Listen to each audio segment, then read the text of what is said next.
بله، من تاریخ امشب رو مجددا خدمتتون عرض میکنم. 16 اسفند ماه 1392 خورشیدی و 7 مارس 2014 میلادی.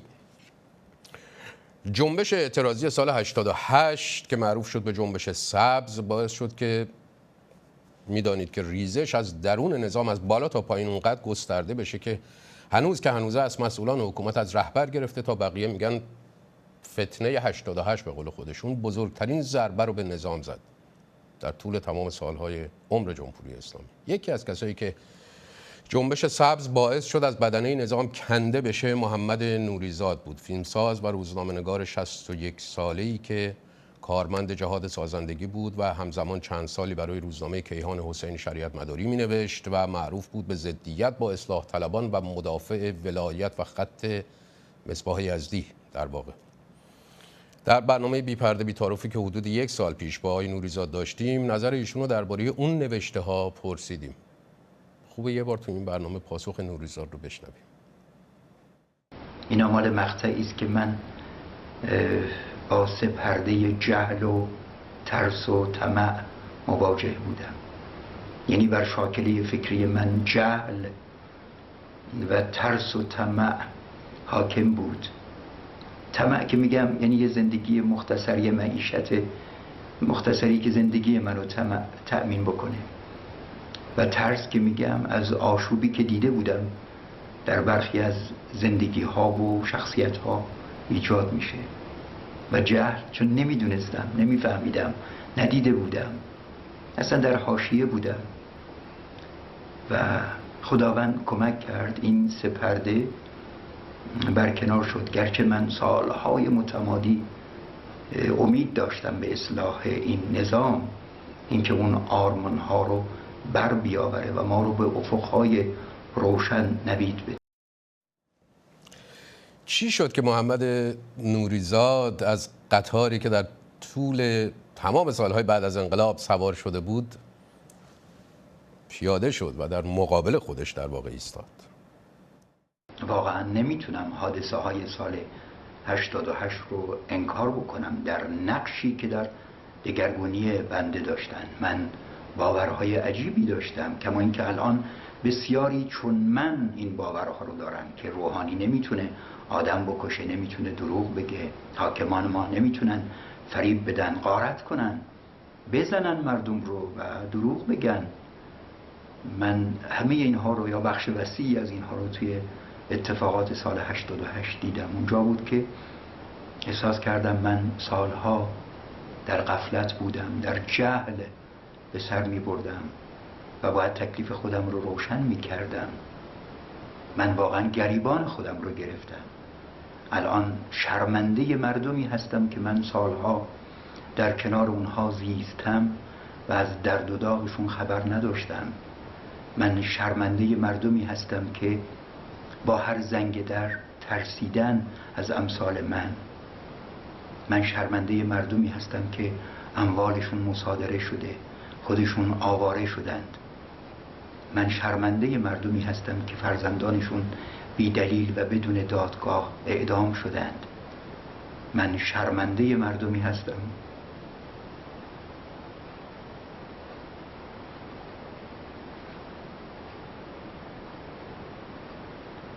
من شرمنده مردمی هستم که از من و امثال من دروغ شنیدند، نشانی های غلط از ما گرفتند، امیدهای واهی به ما بستند. همین. من سال 88 گریبان خودم رو گرفتم. محمد نوریزاد از سال 88 تا امروز یکی از معدود کسایی بوده است که در داخل ایران بیشترین افشاگری ها علیه ناراستی های موجود در نظام حاکم بر ایران رو داشته. حتی مستقیما درباره سپاه بارها ناگفته ها رو گفته و نوشته. سپاه که دیگه میدونیم کمتر کسی است که جرأت نزدیک شدن به این همه کاره سیاسی، نظامی، اقتصادی و امنیتی کشور رو داشته باشه. برای مثال نوریزاد اشاره میکنه به صحرارودی از قاتلان دکتر قاسملو دبیرکل حزب دموکرات کردستان ایران که سال 1368 سر میز مذاکره با نماینده های تروریست جمهوری اسلامی کشته شد. صحرارودی بعد از ترور برمیگرده ایران و به اسم سردار جعفری ادامه کار میده به عنوان رئیس دفتر علی لاریجانی. آقای لاریجانی یک سردار سپاه هستند. خب طبیعیه که مسئول دفترشون هم اگر سپاهی باشه اینا حرف هم دیگه رو خیلی خوب میفهمن. سردار جعفری که در ترور دکتر قاسم لوسه هم داشته و نقش محوری داشته و عامل یک چنین جریانی بوده، الان مسئول دفتر آقای لاریجانی است. به هر حال اینها یک بدبستان‌هایی است که درون سپاه انجام میشه. نوریزاد پروایی نداره که حتی پول گرفتن مجتبی خامنه‌ای، آقازاده پر رمز و راز رهبر رو فاش بگه از مفسد بزرگ اقتصادی به قول خودشون، یعنی شهرام جزایری. این که من در نامه 26 نوشتم آقای مجتبی خامنه‌ای 800 میلیون تومان از شهرام جزایری پول گرفته، این متعلق به همون زمانی است که دیگران هم از شهرام جزایری پول گرفتن و اینکه به چه دلیل گرفته، برای چی گرفته. کسی که پول میگیره اصلا سیر ناشدنی است، میگیرن که به کارهاشون بپردازن. آقا مجتبی خامنه‌ای طراح و برنامه‌ریز و مهندس بسیاری از مناسبات امنیتی و اطلاعاتی است و سیاسی. اصلا فروپاشیدن مناسبات انتخابات 4 سال پیش رو ایشون مهندسی کرده یا تحت نظر ایشون بود و تحت فرماندهی ایشون در دفتر کار بسیاری از شخصیت‌ها شنود کار گذاشتن. به هر حال دستی که ایشون در دست آقای طائب رئیس سازمان امنیت و اطلاعات سپاه دارن، ایشون رو به حوزه‌های بسیار متنوعی ورود داده و داخل کرده. بله، همه این نشانه های فساد رو نوریزاد از حکومت دینی میدونه. الان شما یه نگاهی به آستان قدس رضوی بیاندازید، ببینید تریلیاردها پول اونجا دست به دست میشه، کجا میره هیچ کس نمیدونه. چرا اینجا نباید حساب رسی بشه و خیلی جاهای دیگه. هر کجا که بر سر او روحانی است، اگر دقت کنیم اونجا اغلب با مفسده آمیخته است و من اینا رو سالها باور نمی کردم و من فکر نمی کردم روحانی بتونه قساوت به خرج بده، آدم بکشه. توی اتفاقات سال 88 بود که ورق برگشت. من دیدم که بسیجی که یک تعریف دیگه‌ای ازش داشتم که خودش رو فدایی مردم میدانست، بر سر مردم کوبید و قمه دست گرفت برای زدن مردم، چاقو دست گرفت، زنجیر دست گرفت و سپاهی که خودش رو فدایی مردم میدانست رو در روی مردم قرار گرفت و روحانیانی که باید گریبان میدلیدند برای تباه شدن حقوق مردم اتفاقا در جانبی قرار گرفتند که تباه کنندگان حقوق مردم عربده میکشیدند. اینی که من الان اکنون بر این باورم که روحانیان باید به همون دوره های سابق خودشون برگردن، به اندرونی، به ارتباط با مردم در حوزه های دینی و ایمانی و باورهای شخصی. اصلا حاکمیت دینی در دل خودش ظلم میپرورانه، دیکتاتوری میپرورانه، کما اینکه این تجربه رو ما داشتیم. نقد نوریزاد تنها به دوره حکومت خامنه‌ای مربوط نمیشه. اصولا وقتی اون میگه که حکومت دینی از هر نوعش به استبداد میرسه، خب یعنی دوره خمینی رو هم در بر میگیره. تردیدی نیست که نوریزاد در وارد شدن به اون زمینه به خصوص، یعنی نقد دوره طلایی امام، احتیاط بیشتری میکنه. اما با این وجود دست کم تو این 10-20 سال گذشته تنها کسی است که از درون نظام اشاره هایی به اون دوره هم، اشاره های نقدگونه‌ای به اون دوره هم میکنه. جامعه حاکمیتی ما آمادگی نقد دوره امام رو نداره و کافیه من کمترین حرفی بزنم تومارم در هم پیچیده بشه. ولی از اون جایی که ما آرزوهای بسیار فراوانی رو با این انقلاب در دل پروراندیم و همه این آرزوها رو به تعبیری در افقهایی که امام نشون ما میداد میدیدیم، نسبت به ایشون یک قداستی افراختیم که همین قداست افراطگونه باعث شد که ما امروز نتونیم اون دوره رو نقد بکنیم. به هر حال ایشون که معصوم نبودن و خطاهای بسیاری در اون عصر صورت گرفته، بسیار بسیار، مثلا قتل‌های فراوانی که توسط خلخالی انجام شد و ایشون تأیید می‌کردن، از همون ابتدا مصادره ها، بی خانمان کردن مردم، دادگاه هایی که بی دادگاه بود، همه اینها هیچ پاسخی ما براش نداریم. به هر حال امید دارم یه روزی ما بتونیم با شهامت اون دوره رو نقد بکنیم. محمد نوریزاد برای جانشین آیت الله خمینی 10 نامه سرگشاده نوشت و همینطور که در قسمت‌های قبلی هم از صحبت‌های نوریزاد شنیدید، در نامه 20 و چندم بود که درباره پول گرفتن مجتبی خامنه‌ای از شهرام جزایری اشاره کرد. اون نامه 20 و چندم به آیت الله خامنه‌ای بود. به هر حال مستقیما آیت الله خامنه‌ای رو مخاطب قرار میده. اگر سخنان شما پیش از این نگران دشمن بود، در نماز جمعه هفته گذشته متاسفانه دیدیم که نگران رفتار بخشی از مردم، بله مردم بود و این دستاوردی است که در این 30 سالگی انقلاب بدان دست یافته ایم. یعنی کارمان به جایی رسیده که باید برای بخشی از مردم خودمان خط و نشان بکشیم. ای کاش بعد از 5 نامه‌ای که برای جناب عالی نوشتم مرا فرا می‌خواندید و بر من می‌آشفتید که فلانی مرگت چیست و من با شما نه از فرصت‌های از کف رفته و بنبست حتمی و فروپاشی عنقریب، بلکه از ضربه‌هایی می‌گفتم که بر در خانه شما می‌خورد و شما آنها را نمی‌شنوید. از باب خیرخواهی تلاش می‌کنم منصفانه ترین راهکار خروجمان را از هزار توی بحران‌هایی که گرفتار آن شده ایم تقدیم جناب شما کنم. اساره آن راهکار این است که من جامی را به نیابت از شما به در خانه یک یک ایرانیان میبرم تا آنان به تناسب علقه‌ای که به ما و شما و نظام دارند چیزی در آن فرو بریزند. سرآخر من این جام را برای شما باز می آورم به این شرط که بی تأمل آن را سر بکشید. سید علی عزیز بشنو. قرار نیست تو همیشه برقرار باشی. راستی چند سال دیگر زنده خواهی ماند؟ آیا به بعد از خود و جامعه بعد از خود اندیشیده ای؟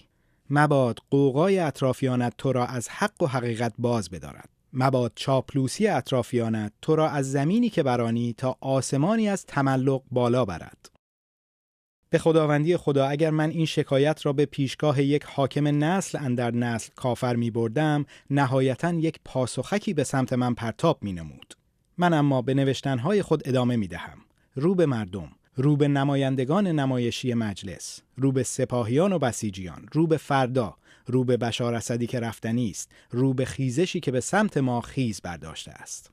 شما به معرکه مذاکره با آمریکا داخل شده اید نه به این خاطر که باری از دوش و غباری از چهره مردم بر بگیرید، بل این در همتنیدگی اوضاع اسفبار اقتصادی و گسست پدید آمده در قلعه قدرت است که شما را به مذاکره با آمریکا ناگزیر کرده است. به فرض محال اگر بپذیریم که لباس رهبری بر تن امام برازنده بود، بر تن شما گشاد بوده و هست و بر تن دیگران بعد شما گشادتر و بدقوارتر خواهد بود. حتما فکری به حال رهبری بعد خود کنید. چه فکری؟ میگویم. مدت هاست که دوره رهبری بر مردم و اینکه مردم گله اند و یک نفر باید چوپانشان باشد سپری شده است. این را من نمیگویم، بل جناب عقل میگوید. صدای آمریکا، صفحه آخر. چه میخواد آقای محمد نوریزاد از نوشتن این نامه ها برای رهبر؟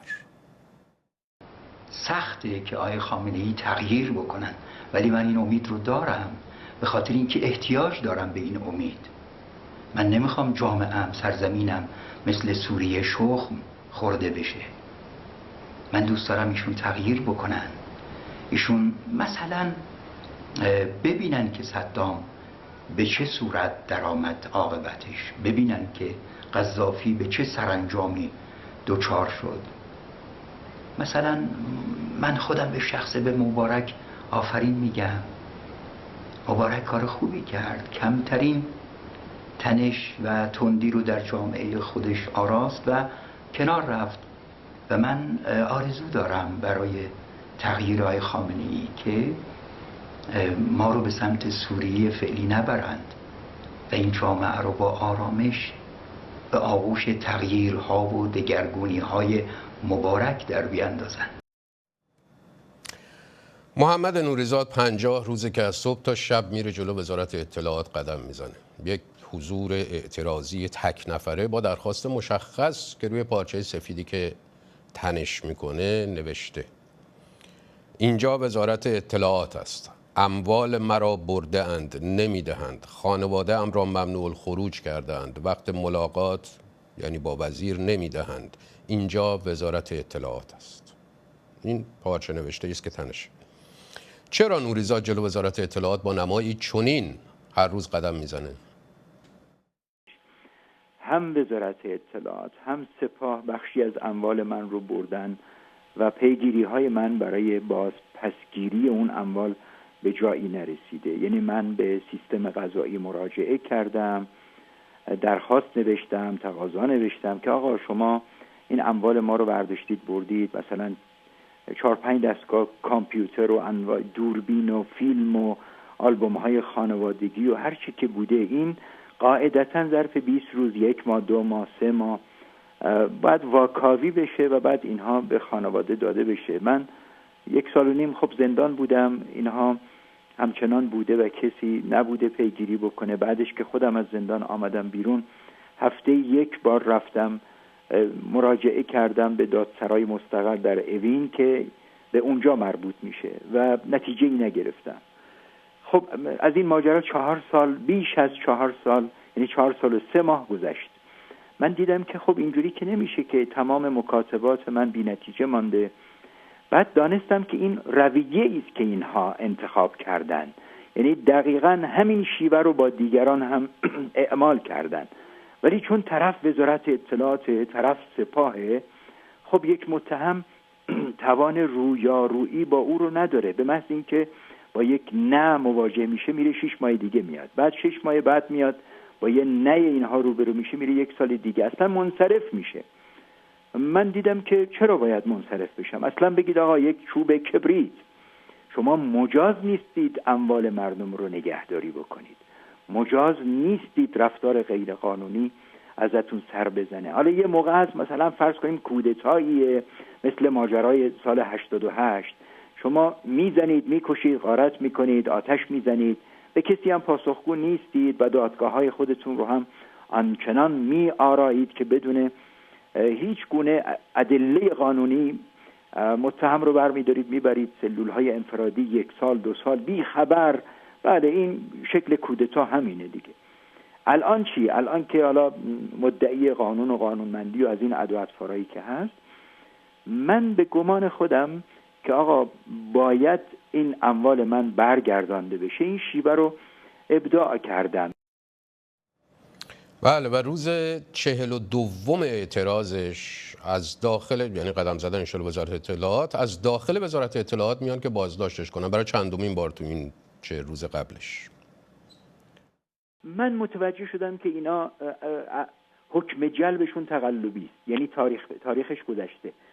ببینید جناب آقای فلاحتی، حکم جلب برای 1 بار جلبه و اینا با 1 حکم جلب بارها من رو می‌بردن و نشون من میدادن و منو برمی‌داشتن می‌بردن دادگاه. من اینو متوجه شدم و اینا مجاز نبودن، رفتار غیر قانونی بود. هم اطلاعاتی ها مقصر بودن، همون قاضی شعبه 6 که من رو می‌بردن پیش او. من اینو متوجه شدم که آقا اینا با 1 حکم جلبی که برای 1 بار اعتبار داره، بارها دارن من رو میبرن. من تمرد کردم، گفتم من دیگه سوار ماشین شما نمیشم. قبلش با پای خودم میرفتم، احترام میگذاشتم، گفتم اینا رفتن حکم جلب گرفتن، خب منم اطاعت میکردم. ولی بعد دیدم که به من کلک میزنن، یعنی از 1 حکم جلب چندین بار دارن استفاده میکنن. تمرد کردم. این تمرد من باعث شد که اینا به سمت من آمدن. من خودم رو کشیدم به سمت بزرگراه، یعنی رفتم مثلا وسط بزرگراه، از اطراف من اتومبیل ها رد می شدن. حالا من یه لباس سفیدم به تنم، یه پرچمم روی دوشمه و اینا 3 نفری یورش آوردن و نهایتا من رو کوفتن به زمین. خب رفتن که یکیشون رفت که اتومبیل ها رو رد کنه از اطراف، یکی هم رفت که اتومبیل برداره بیاره. من داشتم غلبه پیدا می‌کردم توی اون درگیری بر اون 1 نفری که روی من افتاده بود که او فریاد زد، دوستانش رو به کمک طلبید، من رو برگرداندن جوری که صورتم به آسفالت بود و این طرف با زانوی خودش به پس کله من قرار گرفت، یعنی تمام وزن خودش رو ریخت روی زانوی خودش و این زانوش هم پس کله من، جوری که ابروی من شکاف، بینی من آسیب دید و خون جاری شد و اصلا عینک من نگران بودم که بشکاف صورت من رو بشکنه. و اینا نهایتا دستبند زدن، همینجوری جنازه ما رو برداشتن انداختن داخل به اصطلاح اتومبیل. فرد طبیعتاً ضربه پذیرتر از جمعه. چرا نوریزاد همیشه فردی حرکت کرده؟ چه در سفرهاش به نقاط مختلف ایران به عنوان سفیر صلح و دوستی و چه الان در مقابل وزارت اطلاعات. پاسخ نوریزاد این است که حکومت نشون داده که تشکیلات رو به هیچ وجه تحمل نمی‌کنه، حتی تشکیلات منتقد درون نظام. بر تقدیر در دل یک چنین شرایطی که هر حرکت جمعی به شدت سرکوب میشه و متلاشی میشه، نشستن در خانه اگر بر نتابیم، طبیعی است که حرکت‌های فردی مدنی که حالا از بعضی از افرادم میتونه بر بیاد، همه نمیتونن، یعنی همه رو نمیتونن تحمل بکنن. میتونه یک گزینه‌ای باشه که بگیم آقا ما دنبال مجرای تنفس هستیم و داریم خفه میشیم و پسندیده یک مردمی با این سابقه بالاخره تاریخی نیستش که سرکوب بشن و عواطفشون، فهمشون نادیده گرفته بشه. شما نگاه کنید الان انقدر مردم ما رو خمیرگونه بار آوردن که پریروز برق 25% گران شده، دیروز آب 20% گران شده، پس فردا بنزین گران خواهد شد. کوچکترین اتفاقی در این مردم نمیفته، یعنی مردم رو به شکل خمیر شکل میدن و به هر شکلی که خودشون متمایل هستن در میارن. در یک چنین شرایطی که حساسیت ها فرو کشیده شده و دیگه در مردم رمقی برای اعتراض نمانده، یک حرکت فردی آرام اما منسجم و پیوسته که دنبال حق فردی خودشه و نه حق جمعی. من تابلو بلند نکردم که بگم من فرض کنید که بلندگوی مردمم که نمیتونن فریاد بکشن. درسته در دلش این هست، اما من ابتدا به ساکن باید بهانه درست و منطقی داشته باشم که بتونم اونجا قدم بزنم. من جلوی وزارت اطلاعات قدم میزنم و تیتر درشتی دارم مبنی بر این که آقا اموال منو شما بردید 4 ساله، چرا نمیدید؟ شما 4 ساله منو بیکار کردید، شما 4 ساله خانواده منو ممنوع الخروج کردید. حالا اگر من می آمدم جلوی وزارت اطلاعات قدم میزدم گفتم رأی من کو؟ چرا من آزاد نیستم؟ چرا مثلا فلانه؟ چرا حقوق کارگران پرداخت نمیشه؟ این وجهه غلیظ سیاسی به اصطلاح خاص پیدا میکرد و میتونست سرکوب بشه. اما الان من ادله درستی دارم، یعنی وقتی فریاد میکشم آقا اموال منو شما 4 ساله بردید، علنا به طرف مقابل میگم تو دزدی یا این که نمیخوای اموال من رو بدی به هر دلیل، این بهانه درستی است. اما میخوام بگم در کنار یک چنین بهانه درستی که بنده دارم ابراز میکنم که آقا اموال منو بردید، این یک به عنوان یک اعتراض مدنی هم در جامعه مطرح میشه که آقا یک ملت مصادره شده، یک مردم اموالشون به تاراج رفته به اشکال مختلف به سوریه. خب این مردم هم میتوانند بسترهای اعتراض رو فراهم کنن. تک به تک ما در هر گوشه میتونیم اعتراض بکنیم. حتما ما مردمی هستیم که به بهانه‌های مختلف مصادره شدیم، به بهانه‌های مختلف حقوقمون ضایع شده. به هر حال مبارزه مدنی اشکال متنوع خودشو به وجود میاره. ولی بذارین صحنه رو از جانب دیگری هم ببینیم. نوریزاد 5 ساله که این اعتراض‌ها و افشاگری‌ها رو میکنه. قبلش حدود 8 سال برای کیهان شریعت مداری مینوشت، کیهان وابسته به دفتر رهبر و پیش از اون فیلم‌های به اصطلاح ارزشی بود در چارچوب ارزش‌های حکومت جمهوری اسلامی و همین دلیل شاید هنوز هستند کسانی که به نوریزاد به چشم یک قاتل یا همکار قاتلان حاکم که دستشون به خون جوانای این مملکت آلوده است نگاه میکنن. نوریزاد فیلم کوتاهی رو وبسایتش گذاشته به اسم ما آدم کشتیم.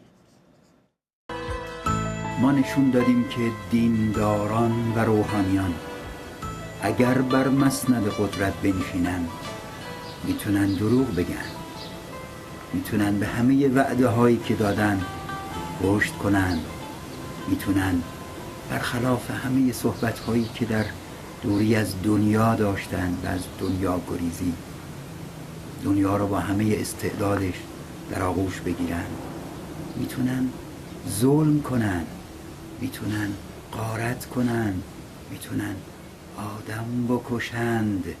ما به اسم حفظ نظام قتل و غارت کردیم، آبروها بردیم. ما رفوزه شدگان این آزمون 33 ساله ایم. وقتی در نظام اسلامی ما آستانه فاحشگی دختران به مرز 12 و 13 سالگی میرسه، شرمنده‌ام. سخن گفتن از غنیسازی اورانیوم غرور آفرین که نیست، ابلهانه است.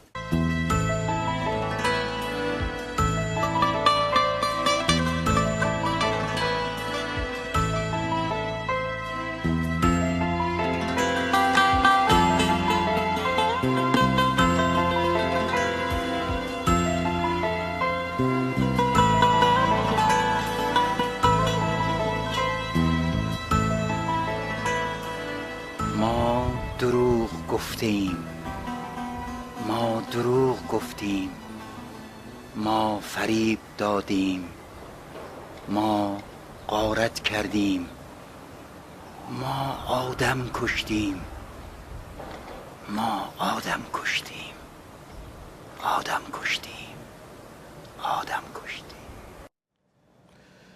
کی آدم کشته؟ محمد نوریزاد که حالا تو این فیلم داره اعتراف میکنه و در واقع با این اعتراف بار حقوقی مشخصی بر دوش خودش به عنوان یک آدم حقیقی میذاره. من وقتی میگم ما آدم کشتیم، ما دروغ گفتیم، این به این معنی نیست که خود من سهیم بودم در آدم کشتن، در دروغ گفتن، در تباهی، در غارت، در مصادره،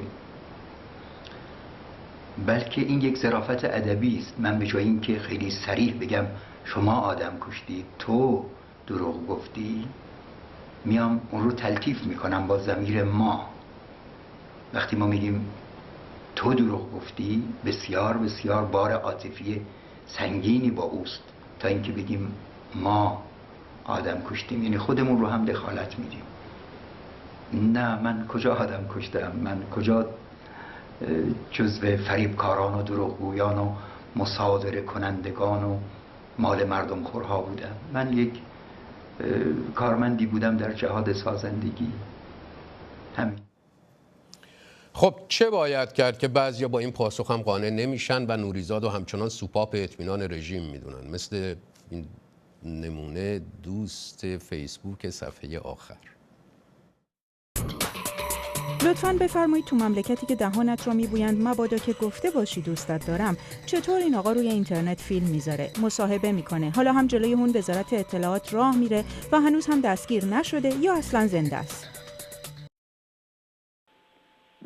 همه اونهایی که به بنده به عنوان تردید، یعنی از زاویه تردید نگاه میکنن، خودشون خطر نکردن. من در بستری از خطر دارم زندگی میکنم، یعنی جانم رو گرفتم کف دستم. خب بقیه هم بیان این کارو بکنن. یعنی واقعا چند نفر جانشون رو گرفتن کف دستشون، آمدن وسط و بعد نتیجه نگرفتن. بعد من اگه بخوام زندگی خودم رو بکنم، کار خودم رو داشته باشم، رفت و آمد مأمور خودم رو هم داشته باشم، حالا یه بار برم جلوی وزارت اطلاعات، بعد منو میگیرن. اما اگر کارم رو تعطیل کردم، زندگیم رو به اصطلاح در تحت شعاع این رفتار سیاسی خودم قرار دادم، نه هراسیدم از هر حادثه‌ای که ممکنه بر من بیاد. تمام بافته ها و یافته های خودم رو زیر سایه همین رفتار سیاسی خودم یا خواسته های خودم قرار دادم و نگران از هیچ حادثه‌ای هم نبودم. خب حالا خاصیت من یا رویه من فرق میکنه با اون کسی که دنبال آرامش هست. شما انگوش بر هر مردمی بگذارید که به شیوه من عمل بکنن، قطعا نتیجه خواهند گرفت. یعنی جانشون رو بگیرن کف دستشون و بیان وسط. یک نفر زده میشه، 2 نفر زده میشه، 3 نفر، 4 نفر، بعد روی 5می فکر میکنن، روی 6می، 10می. من نمیخوام خط مش بدم بگم که آقا هزینه کردن سخته و به راحتی نمیشه جواب گرفت، ولی محمد نوریزاد یک آدم شناخته شده است، نمیشه به راحتی سرش رو زیر آب کرد. 2 به هر حال یارانی داره، دوستانی داره و کشتن این آدم، آسیب رساندن به این آدم، زندانی کردن این آدم باعث ریزش خیلی از جمعیتی که حالا مثلا توی سپاه داره، توی دوستانی که توی مثلا حوزه های خود حکومتی از دیرباز میشناسن و به سلامت او بالاخره معترفن و من نقطه ضعفی هم ندارم که حالا بخوام نگران برخی از چیزها باشم، چیزی برای از دست دادن ندارم.